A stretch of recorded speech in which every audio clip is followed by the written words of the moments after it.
ನಮ್ಮ ಗುರುಗಳಾದ ಶ್ರೀನಿವಾಸಮೂರ್ತಿ ಸರ್ ಅವರ ಕಲಾಶಾಲೆಯ ಗುಡಿಯಲ್ಲಿ ನಿರ್ದೇಶನದ ಈ ಕಲ್ತವನು ನಾನು. ಇವತ್ತೇನು ನಾನು ಈ ಪೌರಾಣಿಕ ಚಿತ್ರಗಳು ಸುಮಾರು ಇದು 30ನೇ ಚಿತ್ರ.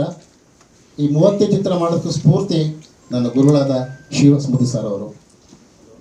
ಹಾಗೆಯೇ ನನ್ನ ಗುರುಗಳಾದ ಓಂ ಸಾಯಿ ಪ್ರಕಾಶ್ ಅವರು ಕೂಡ ಬಂದಿದ್ದಾರೆ. ಅವರು ಕೂಡ ನನ್ನ ಗುರುಗಳು, ಗಡಿಬಿಡಿ ಎಳೆಯ, ಅಸಾಧ್ಯರು, ಈ ರೀತಿ ಸಾಕಷ್ಟು ಸಿನಿಮಾನ ಜೊತೆಲಿ ಇಟ್ಕೊಂಡು ಸ್ಕ್ರಿಪ್ಟ್ ಯಾವ ರೀತಿ ಬರೀಬೇಕು, ಆಮೇಲೆ ಸೆಟ್ಟಲ್ಲಿ ಯಾವ ರೀತಿ ಇರಬೇಕು, ಶಾಂತವಾಗಿ ಮೌನವಾಗಿ ಯಾವ ರೀತಿ ಆರ್ಟಿಸ್ಟ್ ಹತ್ರ ನಾವು ಆ್ಯಕ್ಟಿಂಗ್ ತೆಗಿಸ್ಬೇಕು ಅನ್ನೋದ್ರ ಬಗ್ಗೆ ಹೇಳ್ಕೊಟ್ಟು ನಮ್ಮ ಸಾಯಿ ಪ್ರಕಾಶ್ ಅವರು.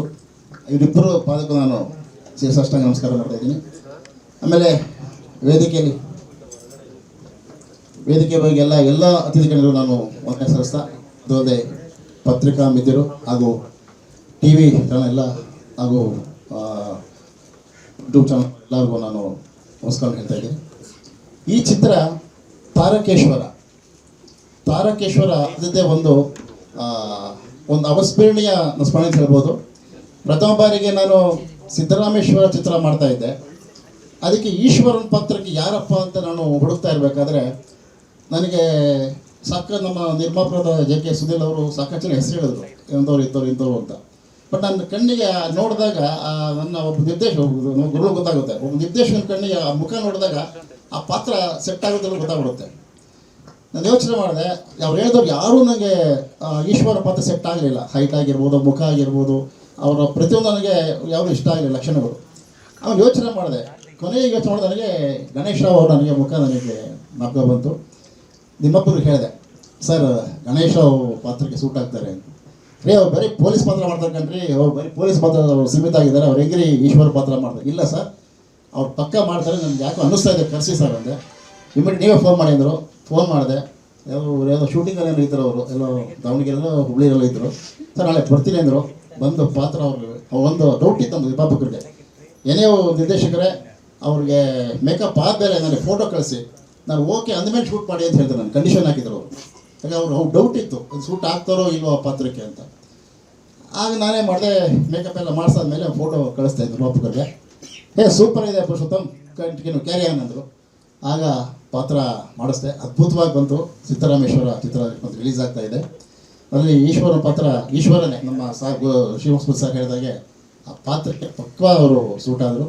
ಅದ್ಭುತವಾಗಿ ಬಂತು ಪಾತ್ರ. ಆ ಪಾತ್ರದ ಒಂದು ಸ್ಫೂರ್ತಿನೇ ಆ ಗಂಗೆ ಗೌರಿ ಮಾಡೋದು, ಪಿಕ್ಚರ್ ಮಾಡಬೇಕು ಅಂತ ಇವರಿಗೆ ಮನಸ್ಸಿಗೆ ಬಂತು. ಪುರುಷೋತ್ತಮ್ ಯಾಕೋ ಈಶ್ವರ ಪಾತ್ರ ಮಾಡಿದ್ಮೇಲೆ ಯಾಕೋ ಆ ಪಾತ್ರ ತುಂಬ ಜನ ನನಗೆ ಹೇಳ್ತಾ ಇದ್ದಾರೆ, ಆ ಪಾತ್ರ ನೀವು ಮಾಡಬೇಕು ಅಂತ. ಆ ಥರ ಯಾವ್ದಾದ್ರು ಒಂದು ಈಶ್ವರನ ಮೈನಾಗಿ ಇಟ್ಕೊಂಡು ಯಾವ್ದಾದ್ರು ಸಬ್ಜೆಕ್ಟ್ ಇದ್ದರೆ ನೋಡಿ ಮಾಡೋಣ ಅಂತ ಹೇಳಿದ್ರು.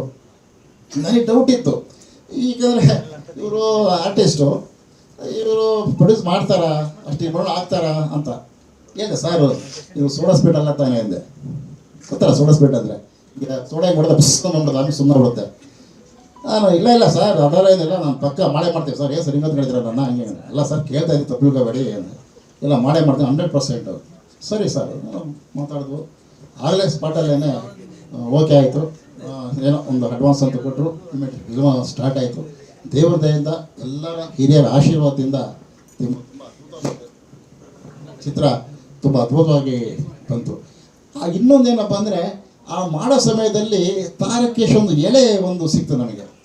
ಇಬ್ಬರು ಕೂತ್ಕೊಂಡು, ಪುರುಷೋತ್ತಮ್ ಸರ್ ಇದು ತಾರಕೇಶ್ವರ ಅದ್ಭುತವಾಗಿದೆ, ಅದಕ್ಕಿಂತ ಇನ್ನೂ ಚೆನ್ನಾಗಿದೆ, ಇದು ಯಾಕಿದ್ದನ್ನು ಇನ್ನೂ ಸ್ವಲ್ಪ ಡೆವಲಪ್ ಮಾಡಬಾರ್ದು ಅನ್ನೋದು.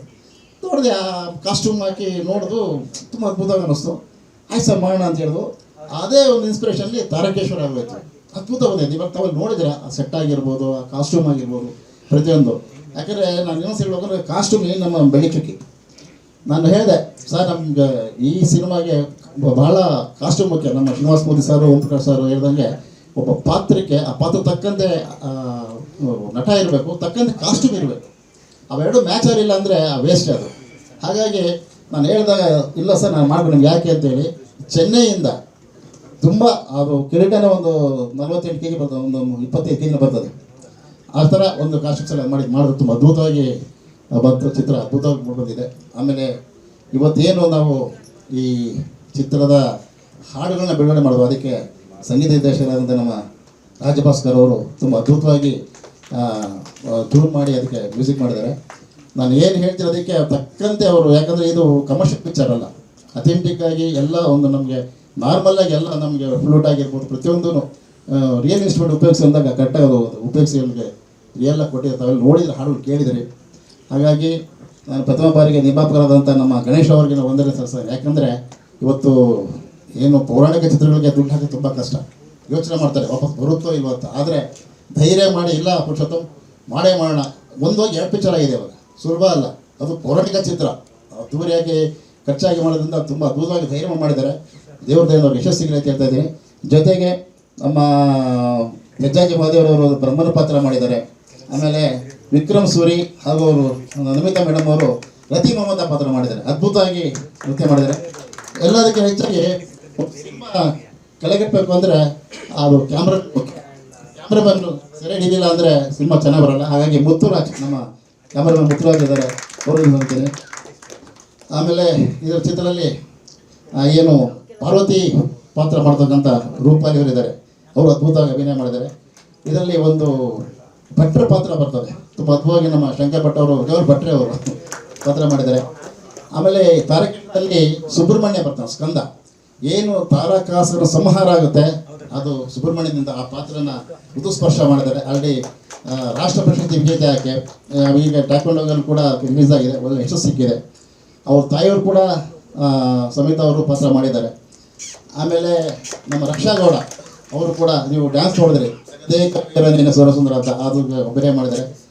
ಆಮೇಲೆ ನಮ್ಮ ಜಂಶಿವ್ ಕೂಡ ಅದಕ್ಕೆ ಡೈಲಾಗ್ಸ್ ಬಂದು ಚಿತ್ರಕ್ಕೆ ಅಭಿನಯ ಕೂಡ ಮಾಡಿದ್ದಾರೆ, ನಂದಿ ಪಾತ್ರ ಮಾಡಿದ್ದಾರೆ. ಅವ್ರಿಗೂ ನಾನು ಚೆನ್ನಾಗಿ ಇದ್ದೀನಿ. ಸ್ವಾದಿಷ್ಟತೆಯ ಸ್ವಾದ, ತಾಜಾತನದ ಆಹ್ಲಾದ, ಉತ್ತಮ ಆರೋಗ್ಯ ಮತ್ತು ಹೆಚ್ಚಿನ ರೋಗ ನಿರೋಧಕ ಶಕ್ತಿಯ ವೃದ್ಧಿಗೆ ಈಗ ನಿಮಗೆ ಸಿಗುತ್ತಿದೆ ಉತ್ತಮ ಗುಣಮಟ್ಟದ ಪೌಷ್ಟಿಕಾಂಶ Shri Vaidik millet health mix. ಇದು ಸಿರಿಧಾನ್ಯಗಳ ಸಂಪತ್ತು.